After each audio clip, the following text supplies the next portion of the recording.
और मेरे साथ हैं साध्वी रितंबरा। आइए जानने का प्रयास करते हैं, बहुत सारी बातें इनसे करनी है और पूरा देश बहुत कुछ जानने के लिए उत्साहित और ललायित है।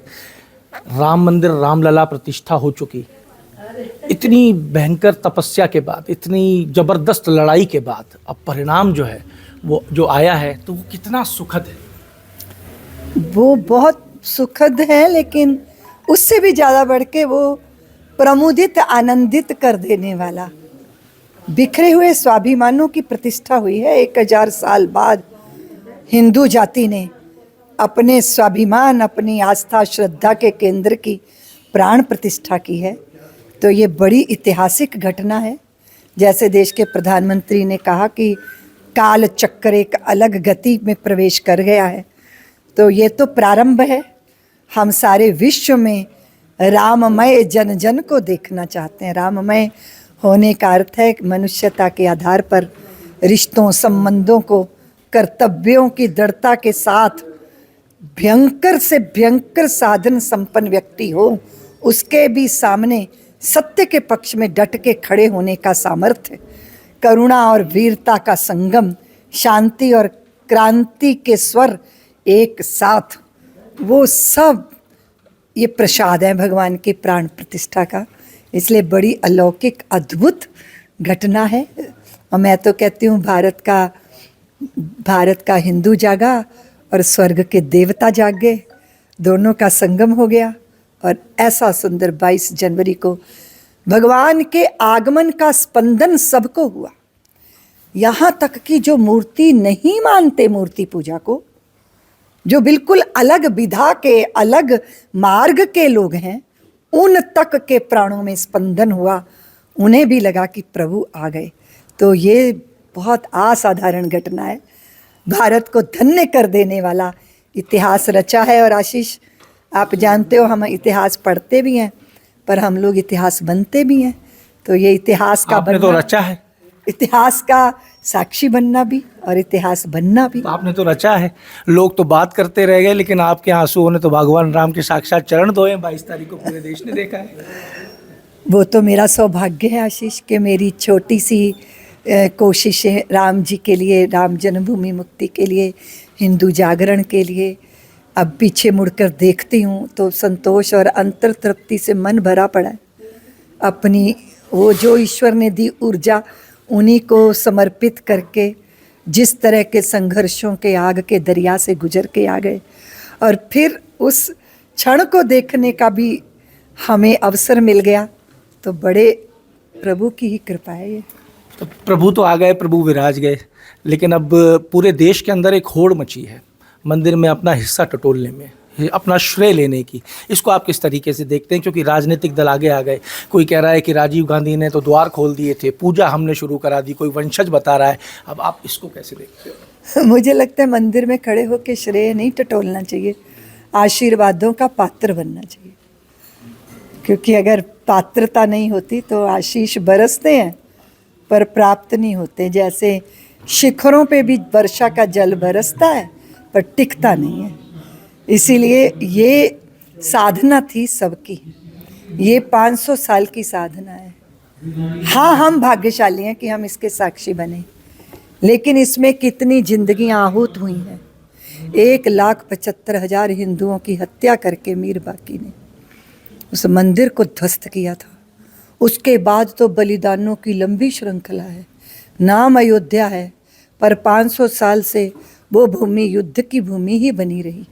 और इस वर्तमान पीढ़ी में हमारे कार सेवक, उनकी माताओं और उनकी पत्नियां, उनकी पुत्रियां, उनकी बहनों को श्रेय जाता है। ये बात निश्चित है कि भारतीय जनता पार्टी ने इस आंदोलन को समर्थन दिया, और इस बीच वो हारे भी और जीते भी, पर उनके एजेंडे में राम मंदिर रहा, इसलिए उनको प्रसाद मिल रहा है। देश के प्रधानमंत्री ने ये सौभाग्य अर्जित कर लिया। और आशीष, ये तो सबके लिए हो सकता था ना, इसके लिए तो कोई भी पहल कर सकता था, पर राजनीतिज्ञों ने तो हिंदुओं की परंपरा को गाली देके राजनीति की। पर देश के प्रधानमंत्री ने जनभावना को समझा और उसका पोषण किया, इसलिए उन पे इतने आशीर्वाद बरसे। तो श्रेय तो जो पात्र है उनको ही मिलेगा।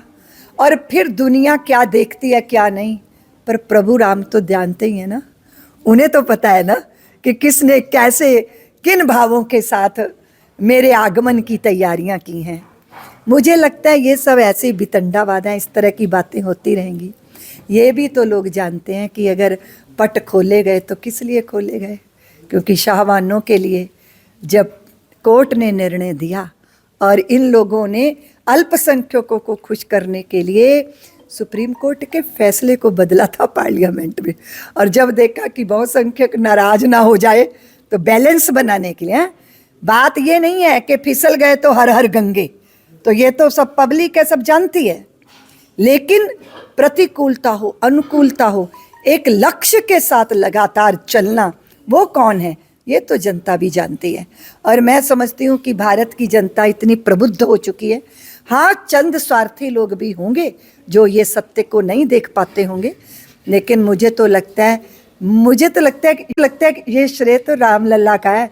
रामलला ने अपना मुकदमा स्वयं लड़ा, रामलला विराजमान, स्वयं कोर्ट में जाके इन पापियों ने ऐसी धृष्टता की कि प्रभु को अपनी भूमि को सत्य सिद्ध करने के लिए कोर्ट के अंदर इस मुकदमे को लड़ना पड़ा। तो वो ही करवा रहे, उन्हीं की लीला है, बाकी तो सब कठपुतलियां हैं। राम आ गए, राम सनातनियों को एक कर पाएंगे? आखिरी सवाल। राम ही एक कर सकते हैं, उनका नाम ही एक कर सकता है।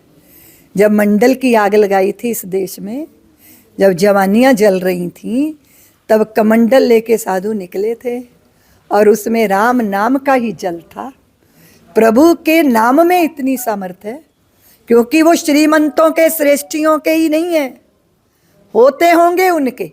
जो सोचता है मैं सोने का सिंहासन देके खरीद लूंगा, राम नहीं बिकते धन से।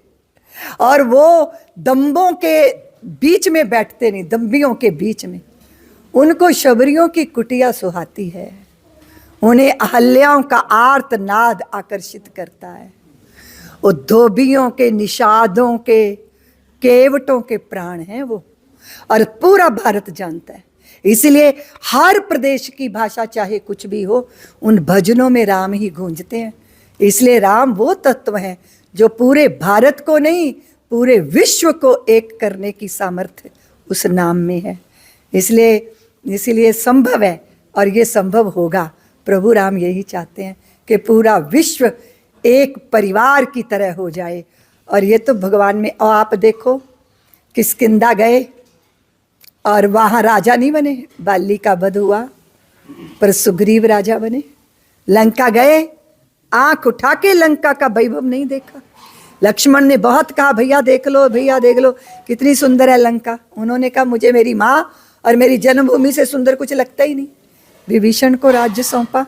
सारी दुनिया को मार्गदर्शन चाहिए कि विस्तारवाद की लालसाएं हम सबको युद्धों में धकेलती हैं।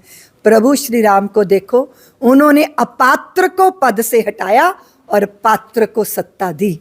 तो वो राजनैतिक दृष्टि, सामाजिक दृष्टि, पारिवारिक दृष्टि, भावनात्मक दृष्टि, आध्यात्मिक दृष्टि, जहाँ पाओगे मेरे प्रभु राम को ही पाओगे। अब पूरा देश आपकी तरफ देख रहा है, ज्ञान वापी पे भी आने लग गया है फैसला। अब तो कोर्ट ने निर्णय कर दिया, वहाँ तो संघर्षों की जरूरत ही नहीं, पत्थर स्वयं की गवाही दे रहे। राम नाम से सब कुछ संभव है, राम नाम से ही सब कुछ होगा, ये कहना है साध्वी रितंबरा का। अमर उजाला के लिए जयपुर से मैं आशीष। अगर आप ये वीडियो YouTube पर देख रहे हैं तो हमारे चैनल को सब्सक्राइब करें और बेल आइकन को दबाना ना भूलें। अगर आप Facebook पर ये वीडियो देख रहे हैं तो हमारे पेज को लाइक करें।